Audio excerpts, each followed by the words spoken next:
So hello everybody, Carlos here, running across Lambrick Park towards the bus stop. Yes, the bus stop.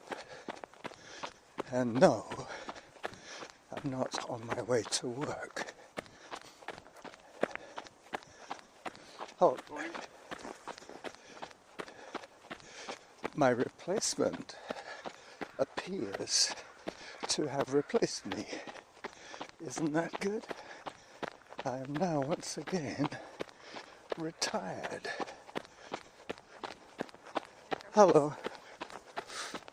That was one of my neighbors. Yeah, well, I used to work Tuesday and Wednesday, Rob's days off. But I told Patrick that I wanted to be the spare man of the team because he was kind of relying on my dependability, and I believe in a way Rob was as well. He knew that I would stand in if he felt sick, which kind of meant that I was working a lot. Anyway, so I wish the girl luck. I'd like to see her one day, but not just yet. I have to have a good period of separation before I go back to visit. Chances are I will probably have to go in once in a blue moon to cover for either Rob or the new girl. I'll have to contact Rob one of these days and ask him what she's called. So today I'm running across Lambrick towards the bus stop, and having spent a little bit of time doing my calculations last night, I figured that 1 kilometer would get me to the bus stop on soft snow, and then I would ride the bus until I got as close as I could to the Cedar Hill Golf Course, which is also going to be soft snowy trails.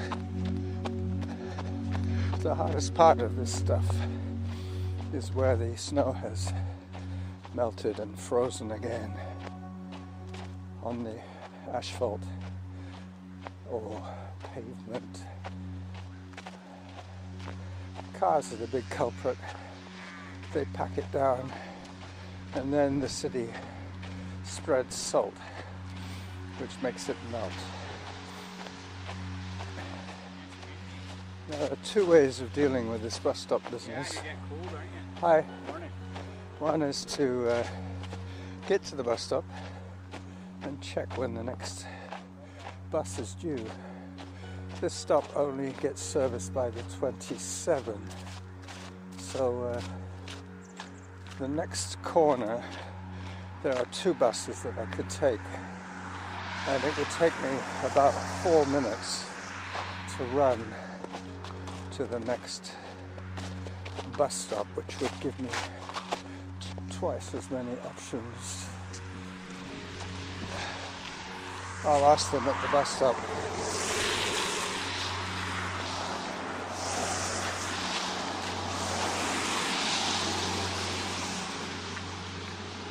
Is there a 27 due? Oh yeah, 27.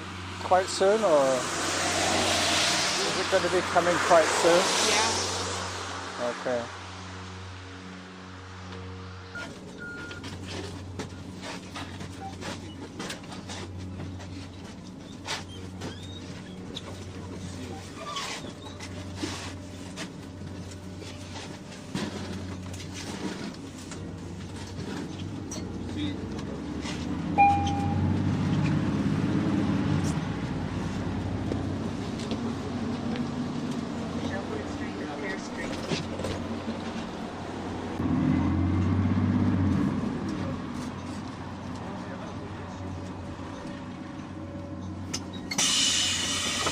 Thank you. Okay, so that was a short bus ride. Now I got a little bit of asphalt and sidewalk to do. And then I'm on the chip trail. As I try and put my gloves on once again, using my teeth.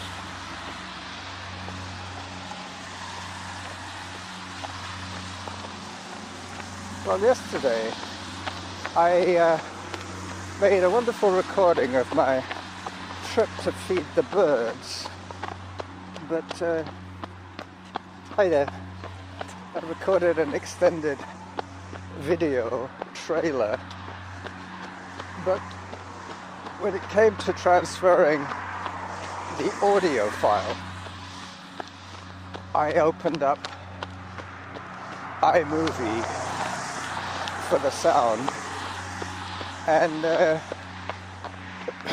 excuse me, when I plugged in my voice recorder and said import file, I didn't notice that I was going to be importing my entire hard drive. So I had to do a force quit. Otherwise iMovie would have started, probably would have been what would have been a 3 or 4 hour upload of all the files on my desktop that could have been imported, all the files on my hard drive that could have been imported. So I won't try that shortcut again. I will take the file off the voice recorder first, for the sake of one click. I lost yesterday's recording altogether. I've always thought you can retrieve files, but I had deleted it from my voice recorder. If I'd left the voice recorder, I would have been okay, but I started by deleting the file on my voice recorder, which was a big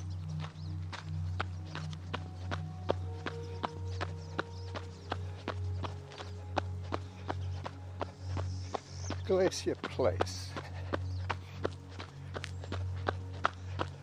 a little cul-de-sac which leads right to the edge of the chip trail. Look, going around the golf course today clockwise as opposed to anti-clockwise, because that way I'll be running, or in my case hiking, up the big hill rather than slipping and falling down the big hill. Oh yeah, this is perfect. This is the perfect crunch. Let me just take a photograph of that for the album cover, so to speak. Let me pause again here. Alright.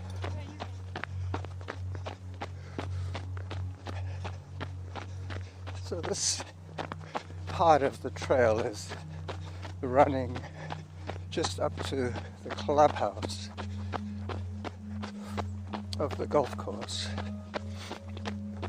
along the edge of the fairways and roughs and water features.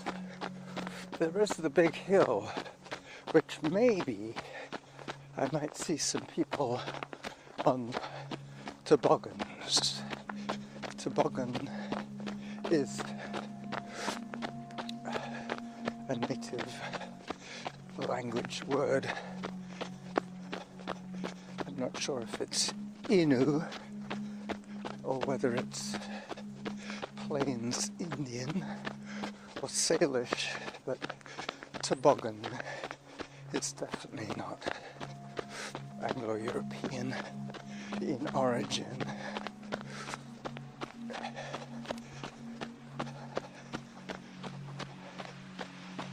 As I come to Derby Road, which is the parking lot for the golf course.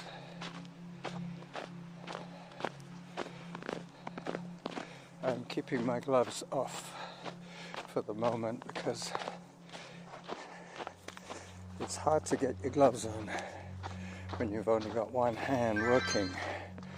The other one is holding my voice recorder.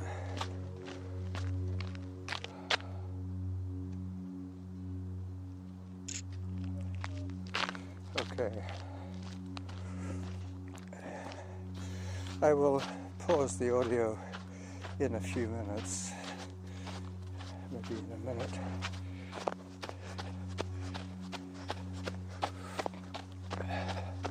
But I've decided to break this recording up into 4 or 5 files with leaders and tailors that I can trim to size.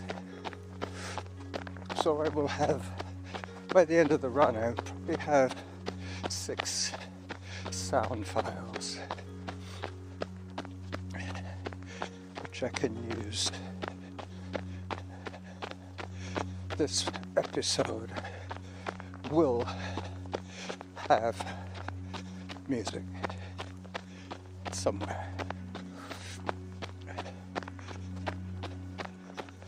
9-minute pace at the moment. Absolutely no chance of slipping on this stuff. I'm surprised there's no ski tracks. Mind you, we see snow so seldom here, and it never really lasts in Victoria. Anybody who has any interest in skiing would be in Vancouver for 2 reasons. They get all the stuff we get as rain. They get as snow most of the winter on the higher elevations. So the North Shore Mountains are always snow covered from about 300 feet and up. From about the 100-meter mark up, it's going to be snowy most of the winter. Maybe not 100 meters, maybe more like 300 meters up the 1,000-foot level.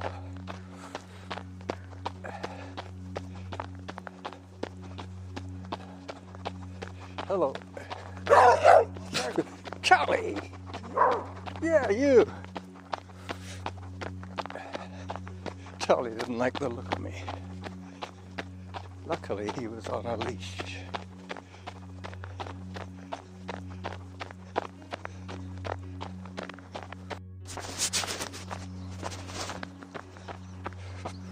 So, I've now left the noisy section of the golf course, the side of the golf course at the south end of the chip trail. I could see the $1 million hill up ahead of me. Totally awesome sight. No toboggans today. Lots of ducks though. But today I don't have any food for them. I'll take their photograph because these are quite cute. This is where I struggle with my gloved hand. I decided against taking my gloves off. It was just too cold for that.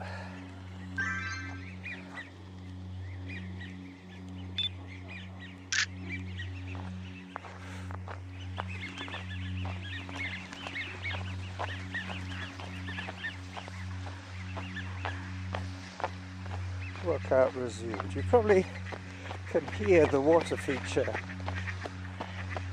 I have just heard that I'm up to 300 calories, which is just about perfect because I'm going to be doing exactly the same return as I did coming here.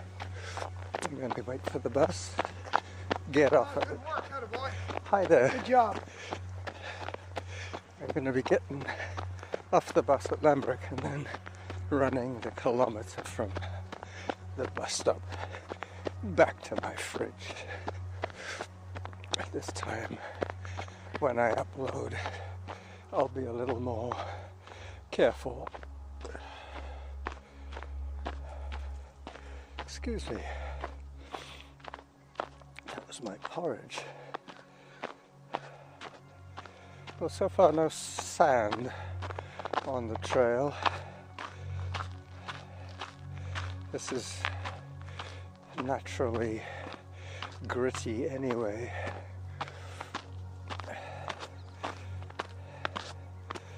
There are a few icy patches that I can avoid. I don't think I would have been safe running down here though.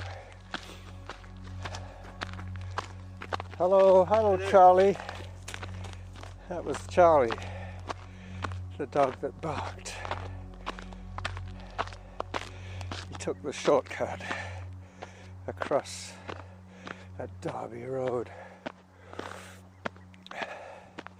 You see, the golf course is potentially a figure of 8 chip trail, but I tend to just go around the edge as I get to the top of the big hill. No sand on this side. As I expected, I made the right choice. Let me just stop this file and take a photograph of the view, the $1 million view. Just advised a group of women that were trepidous about going down the big hill. I'm now at the top, so no more climbing for me today. This is my highest point of the day. Let me check my altitude.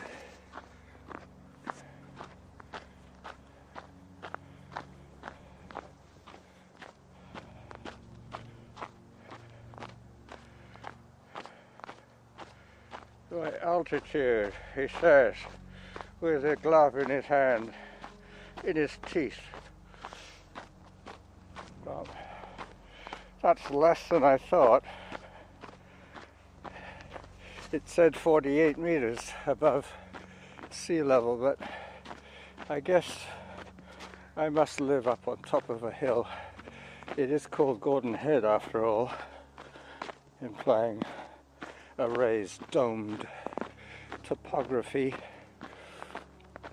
Oh. Zip, zip, zip. Glove, glove, glove. Hold the glove in my teeth. Oh. No. No more bare-handed operations today until I have to.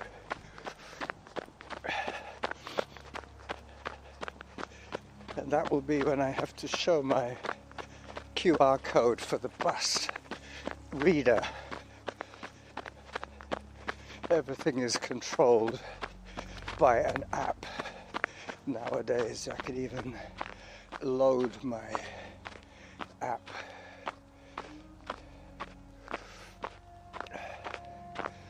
Under 10-minute pace would be good for today on these undulating conditions. I am trying to stay under zone 4, which is not easy, I can tell you. Yesterday at King's Pond. Hello there. Hi. I managed to feed about 100 ducks with steel cut oats and barley and raisin bran. They all loved it. That's my Northern English accent. My son Zarin is in Bolton at the moment, Lancashire. Hi. Bolton Lancs. They have a FC football club.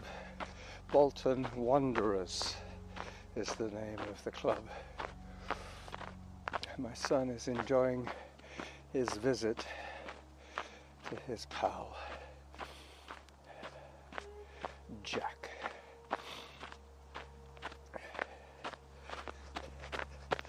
Passing another water feature. This is the other side of the golf course now. The west side story. I was wrong, there is one more hill, which will take me to James Heights,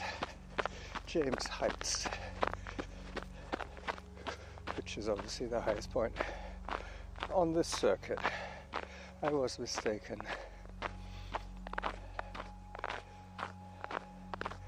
I'll pop out into the fairway and take a photograph of the surrounding terrain. Oh, excuse me. The birds love my steel-cut oats. Hello. I don't want to give too much of my cereal away. I've already finished most of my quick oats, which are rolled. So if you understand the milling process, those three words would make sense to you. You start off with cereal in the grain form. That's how I buy it for making beer. And then you could either roll it flat under pressure. You okay? Yeah. Not the first time today. Oh, okay. Be careful. The big hill isn't too bad. The big hill isn't too bad going down. Oh, good. Thanks. She just slipped in front of me. Maybe her dog pulled her off kilter.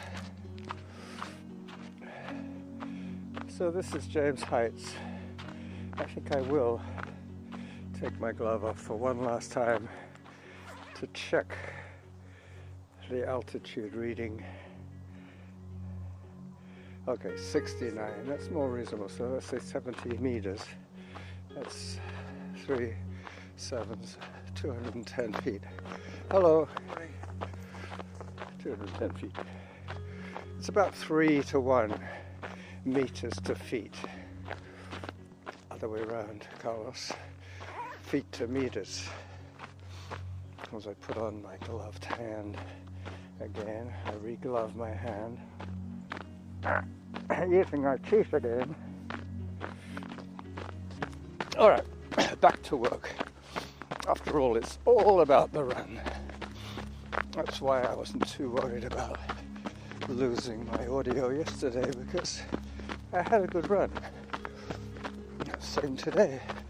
Hopefully I will have a good episode.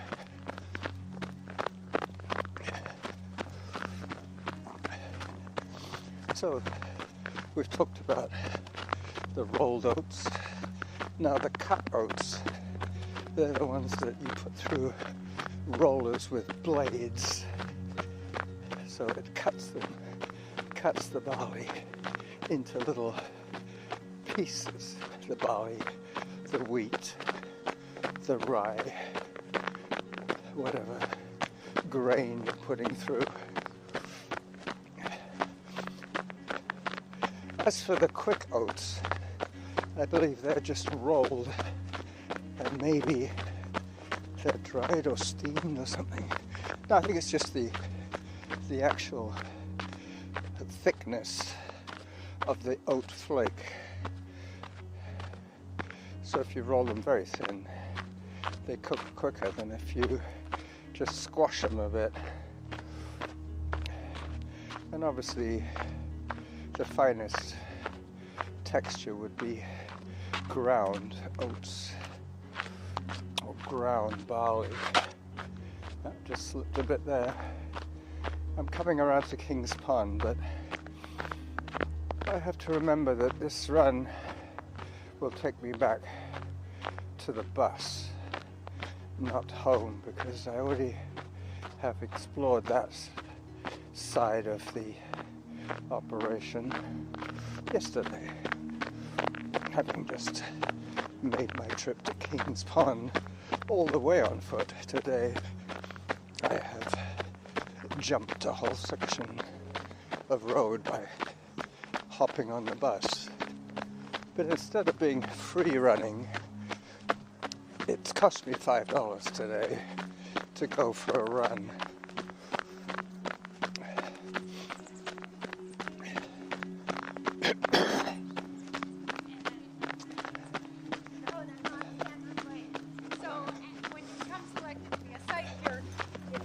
For like 2 years.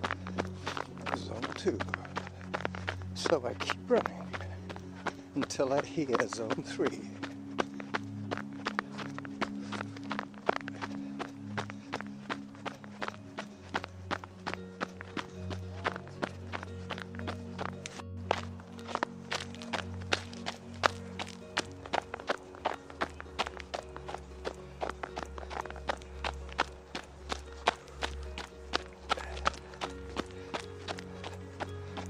Zone 1. Once again, I can't resist this photograph, which I will send to Sandy. She would know exactly where I was.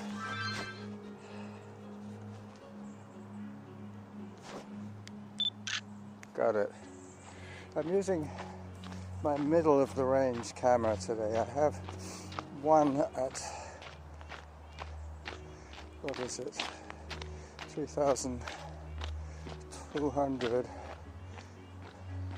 ISO, another one at 800. This is the 800 version, and another one set at 400, which tends to make everything blue.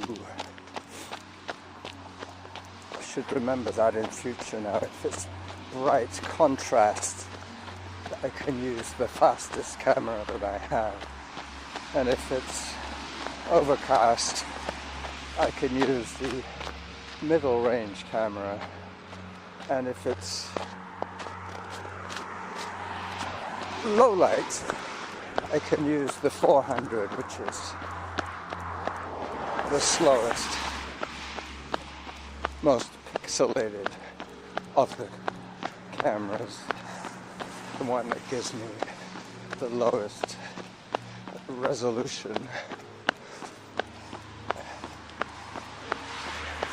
I think that's how it works. I could see the stop that I want to get on it. It's up ahead.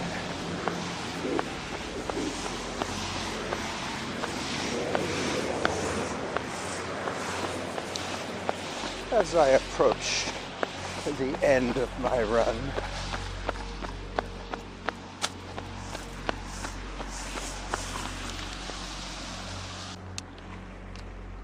okay, so I can see the bus. It'll be here in a few seconds. It stopped about 50 meters away on a red light. It's the 27 via Gordon Head. Goes all the way around my neighborhood, but I'm going to be getting off it at Lambrick Park, least that is my plan. And then I'm well on target for my 600. It'll probably be more like 700 by the time I get home.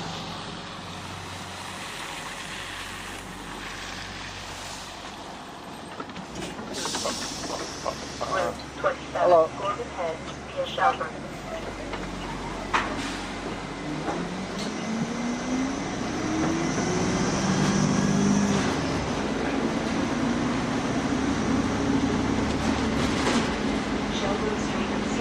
So